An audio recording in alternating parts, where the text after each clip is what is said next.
በኦሮሚያና በሲዳማ አዋሳኝ አካባቢ ዳግም በተቀሰቀሰ ግጭት የሰው ህይወት ሲያልፍ ትምህርት ቤትና የሰብል ምርቶች ወደሙ። ዝርዝር መረጃውን እናካፍላችኋለን። የኢትዮጵያ አየር መንገድ በኤርትራ የታገደበትን ገንዘብ ማስመለስ አለመቻሉን አስታወቀ። ይህንን መረጃ ይዘናል፣ እናካፍላችኋለን። 5 ቋንቋዎች የፌዴራል የሥራ ቋንቋ እንዲሆኑ ምክረ ሐሳብ ከተሳታፊዎች ቀረበ።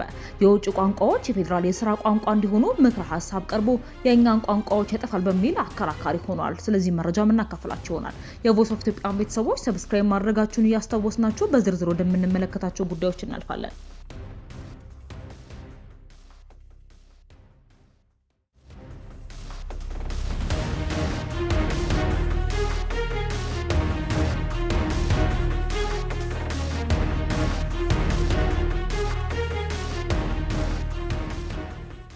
በኦሮሚያ ክልል ምስራቅ ጉጂ ዞንና በሲዳማ ክልል ድንበር አካባቢ ዳግም በተከሰተ ግጭት ቢያንስ 10 ሰዎች ህይወት ማለፉንና በርካቶች መፈናቀላቸውን የአካባቢው ነዋሪዎች ተናገሩ። ባለፈው ሳምንት በኦሮሚያ ጊርጃ ወረዳ ጉቦ ሄማ ቀበሌና በምስራቅ ሲዳማ ዞን ጭሪ ቀበሌ መካከል ባገረሸው ግጭት የ10 ሰዎች ህይወት ያለፈ ሲሆን በደርዘን የሚቆጠሩ ሰዎችን ቆስለዋል። እንዲሁም በበርካታ ቀበሌዎች የሚኖሩ በሺዎች የሚቆጠሩ ነዋሪዎች ተፈናቅለዋል ሲሉ በሁለቱም ወገን ያሉ የአካባቢው ምንጮች ተናግረዋል። ባለፈው ወር የበርካታ ሰዎች ህይወት የቀጠፈ ከባድ ግጭት ከተከሰከሰ በኋላ ለጥቂት ጊዜ ረጋ ብሎ የነበረ ቢሆንም ባለፈው ሳምንት ግን በድጋሚ ግጭት ተቀስቅሷል ብለዋል የምስራቅ ጉጂ ዞን የጊርጃ ወረዳ ነዋሪ። አክሎም እሁድ እስከ ረቡዕ ድረስ በዘለቀው የተኩስ ልውውጥ በርካታ ሰዎች ህይወታቸውን አጥተዋል ሲሉ ገልጸው ግጭቱ የአርሶ አደሮችን ንብረት ማደምሰሱንና ከፍተኛ ጉዳት ማድረሱን ጠቁመዋል። በምስራቅ ሲዳማ ዞን የጭሪ ቀበሌ ነዋሪ የሆኑት ክፍሌ ማቼ እንደተናገሩት ከባለፈው እሁድ እስከ ማክሰኞ በድጋሚ የተቀሰቀሰው ግጭት አሳዛኝ ነው ብለዋል።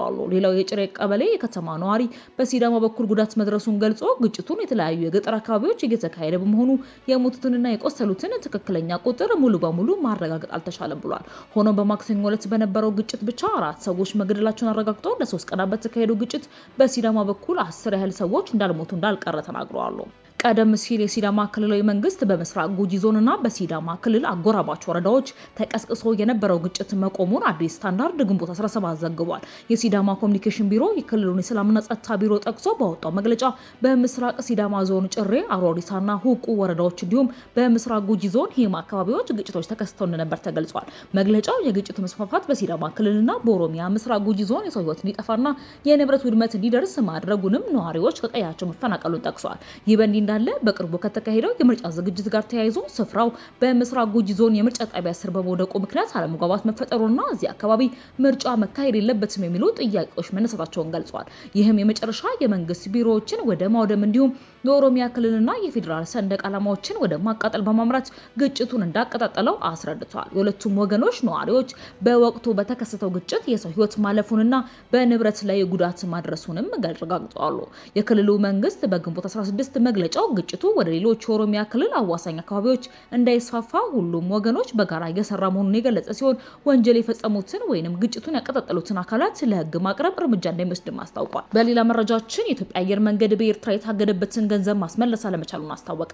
የኢትዮጵያ አየር መንገድ በኤርትራ የታገደበት ገንዘብ በሁለቱ ሀገራት መካከል ባለው የፖለቲካ ውጥረትና የነበረው የህግ ሂደት በመቋረጡ ምክንያት ምንም ማድረግ እንዳልተቻለና እስካሁን መፍትሄ ሳያገኝ እንደቀረ የድርጅቱ ዋና ስራ አስፈጻሚ ገልጸዋል። አሁን ላይ የኢትዮጵያና የኤርትራ ግንኙነት ጤናማ አይደለም፣ በዚህ ምክንያት ምንም አይነት ሂደት የለም፣ ጉዳዩ ስታክ እንዳደረገ ወይንም ባለበት እንደቆመ ያሉት ዋና ስራ አስፈጻሚው በጊዜ ጉዳዩ ወደ ፍርድ ቤት ወስደውት የነበረ ቢሆንም ፖለቲካዊ ውሳኔ በመደረጉ ፍርድ ቤቱ ማንቀሳቀስ አልቻለም ብለዋል። አሁን ላይ ገንዘቡ በኤርትራ ባንክ እንደሚገኝ ያነሱት ዋና ስራ አስፈጻሚው የበረራ መቋረጡና የገንዘብ ዝውውሩ መገታት ከፖለቲካዊ ሁኔታዎች ጋር የተያያዘ መሆኑን ጠቁመዋል። በሌላ በኩል የበዓላት ሰሞን በሀገር ውስጥ በረራ ወቅት የትኬት ዋጋ ከመደበኛ ዋጋ ጭማሪ እንደሚደረግ አየር መንገዱ ገልጿል። በበዓላት ወቅት እንደ ቁልቢ ገብርኤልና ላሊበላ እንዲሁም ጎንደርና ተመሳሳይ ባሉ የጉዞ ወቅቶችም የሚደረገው የትኬት ዋጋ ጭማሪ የገበያውንና የጉዞ ፍላጎትን መሰረት ያደረገ መሆኑ ተገልጿል። በእነዚህ ወቅቶች ወደ ቦታው የሚሄደው ተሳፋሪ እጅግ ከፍተኛ በመሆኑ አየር መንገዱ የህዝብን ፍላጎት ለማሟላት ሲባል ተጨማሪ አውሮፕላኖችን መድቦ የሚያሰማራ ቢሆንም በዚህ ምክንያት ወጪውን ለመሸፈን ግዴታ ጭማሪ ማድረግ አለበትም ብሏል። ይሁንና እነዚህ አውሮፕላኖች ተሳፋሪዎችን አድርሰው ሲመለሱ ባዶአቸውን የሚመለሱ በመሆናቸው የሚከሰተውን የኪሳራ ስጋትና ወጪ ለመሸፈን ሲባል በተጨመሩት አውሮፕላኖች የትኬት ዋጋ ላይ በግማሽ ወይም 50% ያህል ጭማሪ ለማድረግ እንደሚገደድም ዋና ስራ አስፈጻሚ ተናግረዋል። አክለውም ቀድሞ በመደበኛ መንገድ ትኬታቸውን የቆረጡ መንገደኞች ላይ ይህ የዋጋ ጭማሪ እንደማይደረግ ገልጸዋል። የአየር መንገዱ ዋና ስራ አስፈጻሚ በዛሬው መግለጫቸው የስራ ዘመናቸውን በተመለከተ ሀሳባቸውን የሰጡ ሲሆን ሐምሌ 30 ቀን የስራ ዘመናቸው እንደሚጠናቀቅ አስታውቀዋል። አክለውም አክለውም እሳቸው በጡረታ እንደሚወጡ ማብራሪያ ሰጥተዋል። በኢትዮጵያ ሕግ መሰረት እድሜያቸው 60 ሲሞላ ማናቸውም ሰው በጡረታ መልኩ ስራው መልቀቅ አለበትም ብለው በማንሳትም እሳቸው ከ3 ዓመት በፊት በጡረታ መሸኘት እንደነበረባቸው አስተዋሉ።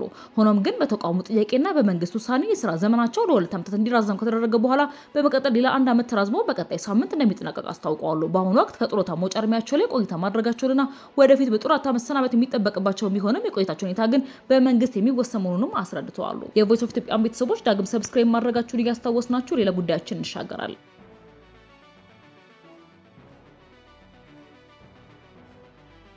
5 ቋንቋዎች ፌዴራል የሥራ ቋንቋ እንዲሆኑ ምክር ሐሳብ ከተሳታፊዎች ቀረበ። በምክክር ጉባኤው በ10 እና በ50 ሰዎች ደረጃ የተደራጁ ንዑሳን ቡድኖች የተነጋገሩባቸው የአጀንዳ ምክር ሐሳቦች ለ150 ሰዎችን ለሚይዘው ስልታዊ ቡድን የመመራት ሂደት ላይ ደርሰዋል።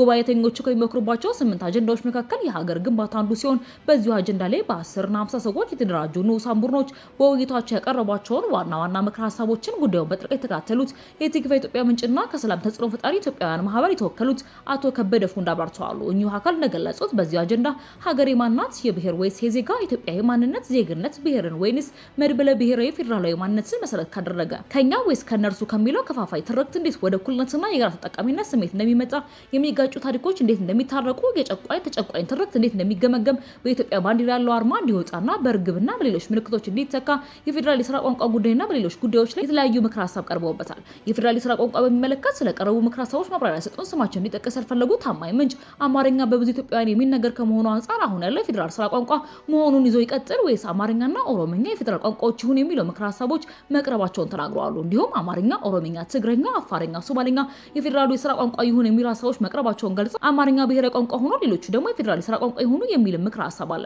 እንግሊዝኛ፣ አረብኛ፣ ፈረንሳይኛ፣ ቻይንኛ የውጭ ሀገር ቋንቋዎች በትምህርት ስርዓት ውስጥ ከዩኒቨርሲቲ ድረስ ቢካተቱና የፌዴራል የሥራ ቋንቋዎች ቢሆኑ የሚሉ ሐሳቦች ቀርበው በሌላ በኩል ደግሞ የኛ ቋንቋ ያጠፋል የሚልም አከራካሪ መሆኑ ታውቋል። ከስራ ዕድል አኳያ እንዲሁም በኢትዮጵያ የአፍሪካ ህብረትና የሌሎች ዓለም አቀፍ ተቋማት መቀመጫ ከመሆኑ አንፃር ፈረንሳይኛ፣ ሶማሊኛ፣ እንግሊዝኛ ቋንቋዎች በካሪኩለም ተካተው የኢትዮጵያውያን የሚማርበት መሆን አለበት የሚል ሐሳብን መቅረቡ ምንጮቻችን ገልጸዋል። የፌዴራል የሥራ ቋንቋዎች መሆን ያለባቸው የሚመረጡት በክልሎቹ የህዝብ ቁጥር መሰረት እንዲሁም መጠየቁን የሚያስረዱ ምንጫችን የቀረቡት ምክር ሐሳቦች ገና በቀጣዮቹ ቡድኖች ጭምር ምክክር እንደሚደረግባቸው ገና ድምዳሜ ላይ እንዳልተደረሰባቸው አስገንዝበዋል። የተነሱት ምክር ሐሳቦች ገና በ250 እና 500 ቡድኖች እንዲሁም በ4000 ተሳታፊዎች የሚመከርባቸው መሆናቸውን ተሳታፊዎች አስመረውበታል። በሚቀጥለው ፌዝ መጋጨት ይጠብቃሉ። ምክንያቱም ሁላችንም ይዘን የመጣነው ነገር እዚህ የምናራግፈው ስለዚህ ይሄ መደማመጥ ፌዝ ነው ያሉት ፕሮፌሰር መስፍን የመኳረፍና መከፋፈል ነገሮች ሊያጋጥሙ እንደሚችሉ ከዚህ ቀደም መናገራቸውን አስታውሰው ነገር ግን እንደተፈራ አይደለም ብለዋል። የቮይስ ኦፍ ኢትዮጵያ ቤተሰቦች ዳግም ሰብስክራይብ ማድረጋችሁን እያስታወስናችሁ በሌላ አዲስ ቴክኖሎጂዎች ዳግም እስክንገናኝ ድረስ በደህና ቆዩ።